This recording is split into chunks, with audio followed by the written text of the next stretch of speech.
my name is Fatima Maldonado. I am 29 years old. I currently work for the Archdiocese of Seattle. I'm also a student. I'm working towards my business degree. I'm married. My husband and I have a beautiful 6-year-old daughter. I love football. Go Hawks. We pay taxes just like everybody else. And at this point, you're probably wondering, what does this have to do with the Immigration Summit? This young adult sounds just like any other young adult in the state of Washington or maybe in the whole United States. And what makes me different is that I am one of the 660,000 DACA recipients who are currently waiting a ruling from the Supreme Court on the DACA program. As you know, DACA was an executive order signed by President Obama. And it's not a legal status. It didn't give us citizenship. It is a working permit that we are able to use. And what DACA did and continues to do for us is the opportunity to come out of the shadows.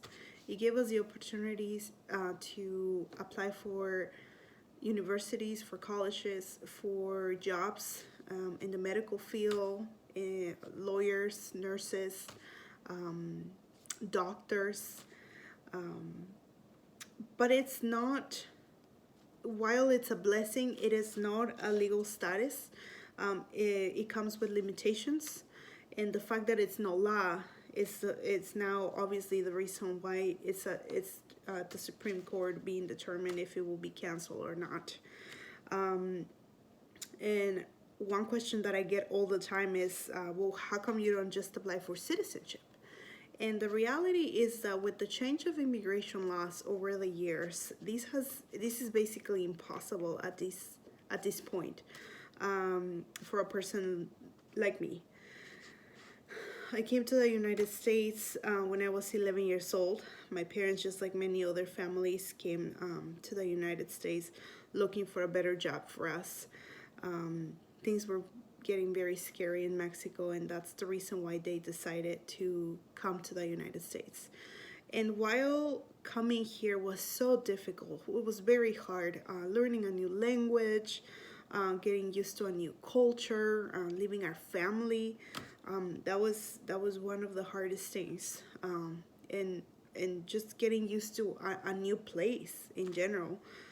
But little by little, I learned to love and to respect and to be part of the United States. I love Washington State. I've had the opportunity to go other places, and I wouldn't change Washington for anything else. Like I mentioned, DACA comes with limitations. And one of the things, especially right now, is the fact that we're not able to leave the country.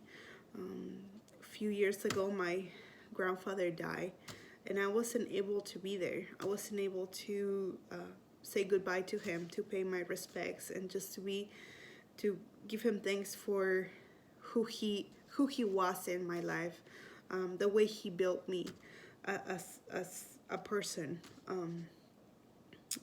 Being in this situation, the unknown, it's hard, and it's like a roller coaster of emotions, not knowing what's gonna happen. There's days when I feel very positive, when I feel very hopeful, when I believe that everything is gonna be okay, and then there are other days when it doesn't. Everything looks so dark and so gloomy, and I question what is the purpose of being here in a place that doesn't want me. And the one thing that worries me the most is if the program is canceled, we're gonna have to go back to Mexico, and our daughter, who is a U.S. citizen, is gonna have to be an immigrant in Mexico. She's gonna have to leave her country. She's gonna have to learn a different language, learn a different culture, and be away from the place that she calls home, that her parents call home. And how do you explain that to a kid?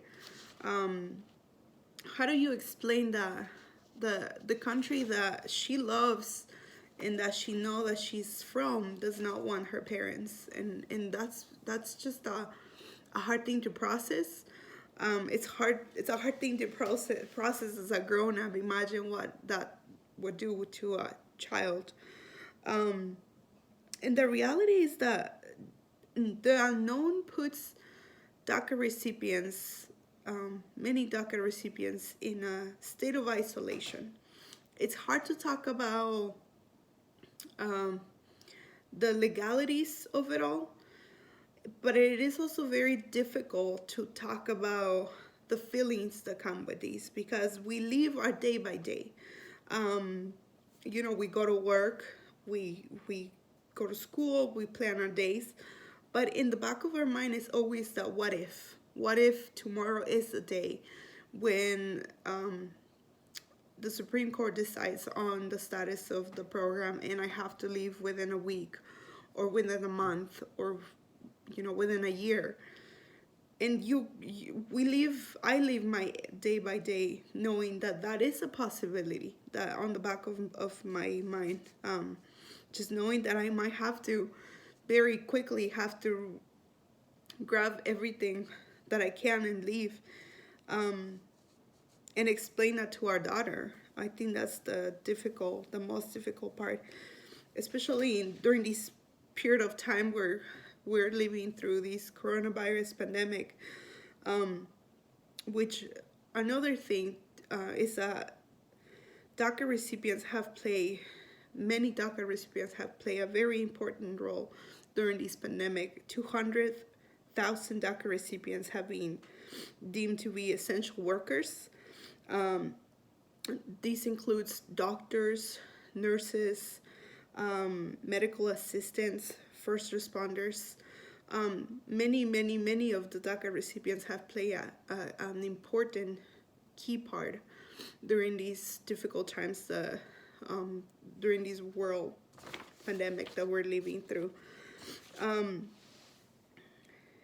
And I want to thank you for giving me the opportunity to speak to you. I want to thank you for giving yourself the chance to learn about who I am, a little bit of who I am. And I also want to invite you to connect and ask questions to people who are having to go through this situation.